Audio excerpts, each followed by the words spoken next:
Hi everyone, this is Richard. Welcome to the YouTube channel, and thank you so much for checking out another video that I've just done. This one's based on some scenic update work I've been doing over the bank holiday weekend on the layout. Here it's bank holiday Monday in the UK, and over the weekend I've had some time on my hands to actually do some more scenic work and get on with some more projects on the layout. So this area here, as you can see, is starting to take shape. We've got some loads of space still to fill in this area here, with some more shops and buildings and whatnot to fill that area. But in the meantime, I've managed to do a little bit of scenic work in terms of some houses here, and I hope these will inspire those of you watching to come up with your own ideas and be inspired to take on your own projects and get some ideas. So I hope this helps. And so what we've got here is two 1930s houses that are from the Scaledale Hornby range, and I've put them in situ at the end of the layout there, and it will obviously progress into this area with some more buildings to blend it in.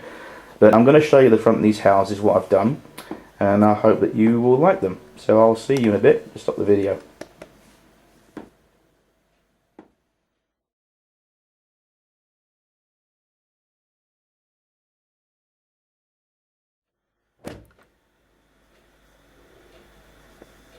Okay, these are the front of the houses as mentioned. They're really nice retro 1930s designed English houses, and these are very reminiscent of Metroland, and I can almost picture a little tiny 00 scale figure of John Betjeman standing in the driveway of this house giving a speech about these houses and how they were formed because of the Metropolitan line or the London Transport Network. Anyway, they come in as they are painted, ready to plant on your layout or wherever you're going to put them. But the only thing is with these houses, they're all sort of uniformed in terms of colour.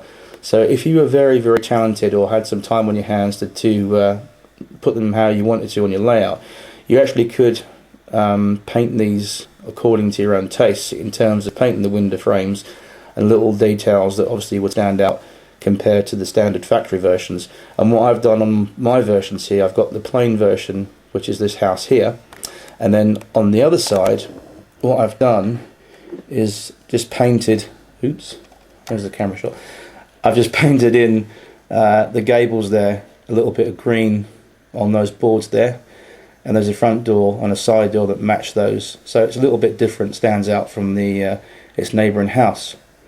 So if we come over to the back, I'll show you those as well.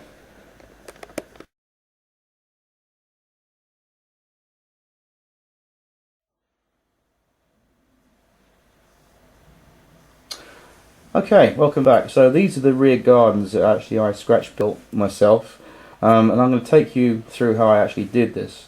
So as you can see from the previous part of the video, I showed you the front of the houses and actually where they were in general.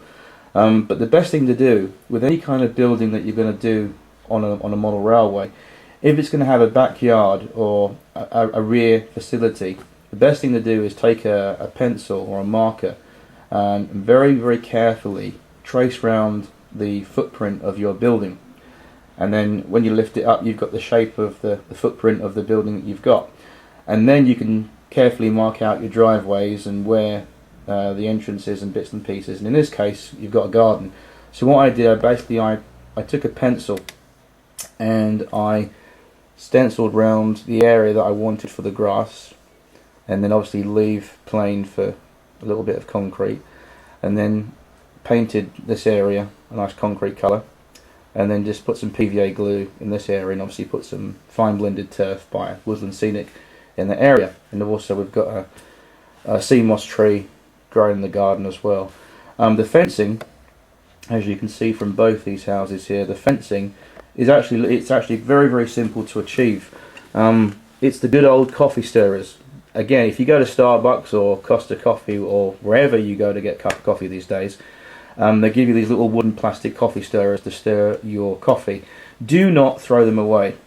Give them a wipe with a tissue, put them in your pocket or whatever you need to put them in, take them home, give them a little bit of a wash, let them dry, and they are ready to be utilised in many ways on a model railway. And what I did, I cut them down to length and just gave them a little bit of a wash with some brown paint I had, and hey presto, you've got instant fencing, and I think they look quite good.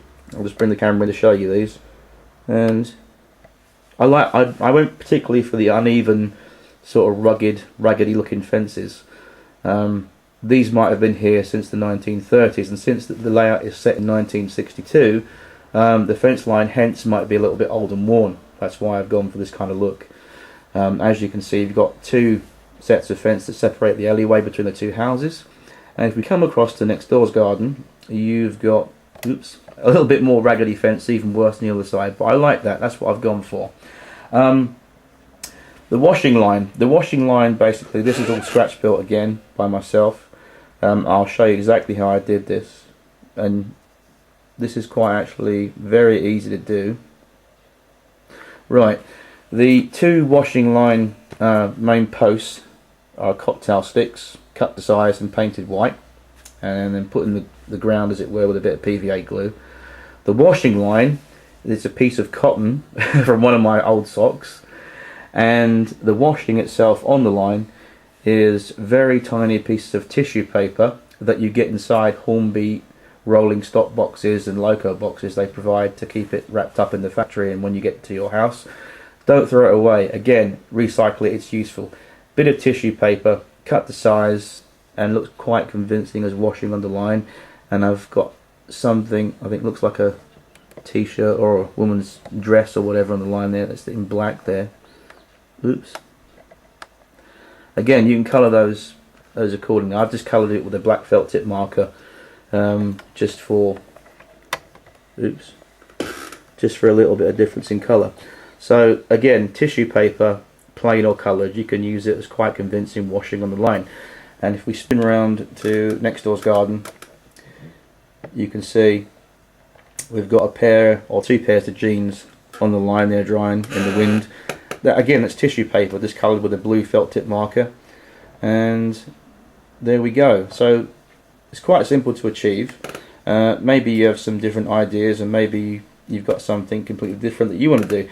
But hey, it's model railway, it's fun, it's something to get involved in, and also it doesn't cost a penny, it's quite cheap.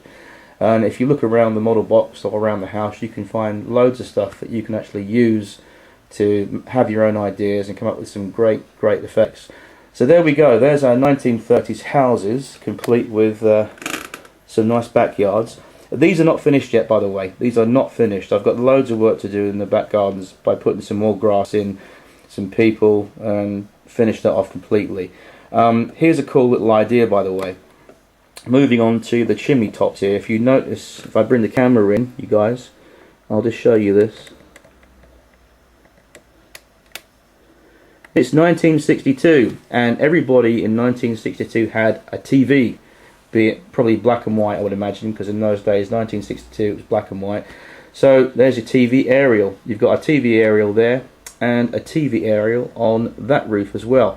And again, these are really basically stupidly, ridiculously easy to do. Basically, taking a normal office staple, straighten it out one end, and there you go. There's your TV mast or TV aerial for the house.